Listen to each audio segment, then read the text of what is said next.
semua, kenalin aku Kevin. Kalau sebelumnya kita sudah pernah membahas mengenai simple present, simple past, lalu ada juga simple future, dan present continuous. Kali ini kita akan masuk dan mulai membahas tentang present perfect. Nah, the question is, apa sih present perfect ini? Oke. Fungsi dari present perfect adalah is used to action that started in the past and continue to the present, or that happened in the past but have a connection to the present. Nah, maksudnya apa? Nah, maksudnya adalah present perfect itu digunakan untuk menggambarkan, mengekspresikan tindakan atau kegiatan yang dimulai dari masa lalu dan berlanjut hingga saat ini, atau yang terjadi di masa lalu tetapi memiliki hubungan dengan hal-hal yang terjadi saat ini gitu. Nah, present perfect ini juga punya time signal yang biasa dipakai. Contohnya itu seperti ever. Ever itu artinya pernah, lalu ada juga never atau kebalikannya itu tidak pernah, lalu already yaitu untuk penegasan kata yang sudah dilakukan. Lalu yet itu artinya belum, lalu ada juga still itu artinya masih, dan terakhir ada juga just. Kalau dalam konteks ini maksudnya baru saja gitu ya. Nah, sekarang kita masuk ke type atau formnya. Jadi rumusnya adalah have atau has ditambahkan dengan verb 3 untuk positifnya. Jangan lupa kita tambahkan subjek di awalnya. Nah, untuk subjek I, you, we, they itu kita pakainya have. Jadi I have, you have, we have, they have gitu ya. Nah, sedangkan untuk orang ketiga tunggal seperti she, he, it itu pakainya has. Jadi she has, he has, dan it has. Oke, contohnya yang pertama ada I have studied. I have studied. Aku sudah belajar. Lalu I have eaten. I have eaten. Aku sudah makan. Lalu ada juga they have played. They have played. Mereka sudah bermain gitu ya. Lalu ada juga he has got something from his friend. He has got something from his friend. Dia laki-laki sudah mendapatkan sesuatu dari temannya. Nah, lalu ada I have ever studied grammar.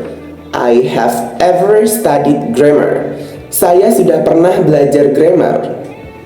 Dan oke, sampai sini sudah paham ya bentuk positif dari present perfect. Sekarang masuk ke dalam bentuk negatifnya, yang mana kurang lebih sama bentuknya dengan positif, namun kita tambahkan dengan kata not setelah have atau has. Jadi have not, has not gitu ya. Nah, sama seperti sebelumnya, subjeknya di sini tuh berupa I, you, we, they itu pakainya have. Nah, kalau konteksnya dalam bentuk negatif seperti sekarang, jadi berubah menjadi I have not atau you have not, they have not, we have not gitu ya. Begitu juga dengan subjeknya kalau she, he, it kita tambahkan dengan not. Kita ubah menjadi she has not, he has not, it has not gitu ya. Jadi kita tambahkan not setelah kata have atau has-nya. Kalau dalam konteks negatif ya, bentuknya kita ubah menjadi haven't atau hasn't. Kalau misalkan kita mau menyingkatnya, have not bisa diubah menjadi haven't, lalu has not bisa ubah menjadi hasn't. Ya, contohnya I have not finished my homework. I have not finished my homework. Aku belum menyelesaikan pekerjaan rumahku. Aku belum menyelesaikan pekerjaan rumahku. Lalu contoh yang berikutnya ada you have not read that book. You have not read that book. Kamu belum membaca buku itu. Dan contoh yang terakhir ada he has not eaten breakfast yet. He has not eaten breakfast yet. Ya, jadi dia belum sarapan. Nah, sekarang kita move ke bentuk interrogatifnya. Rumusnya itu ada, oh ya ini salah penulisan, seharusnya have atau has not, have atau has ya. Jadi have atau has ditambahkan dengan subjek, lalu ditambahkan dengan verb 3 atau kata kerja bentuk ketiga, dan tanda tanya untuk bagian akhir atau question mark. Contohnya itu ada have you ever been to France? Have you ever been to France? Pernahkah kamu pergi ke Paris? Lalu yang kedua ada has she finished her work? Has she finished her work? Apakah dia sudah menyelesaikan tugasnya? Oke, got it. Sekarang kita masuk ke sesi pertanyaan, oke?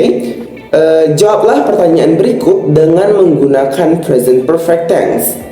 Oke, ini mohon dijawab dengan based on pengalaman kalian aja. Kalau misalkan kalian udah pernah, kalian silakan jawab pernah. Kalau misalkan belum, juga kalian bisa jawab dengan belum.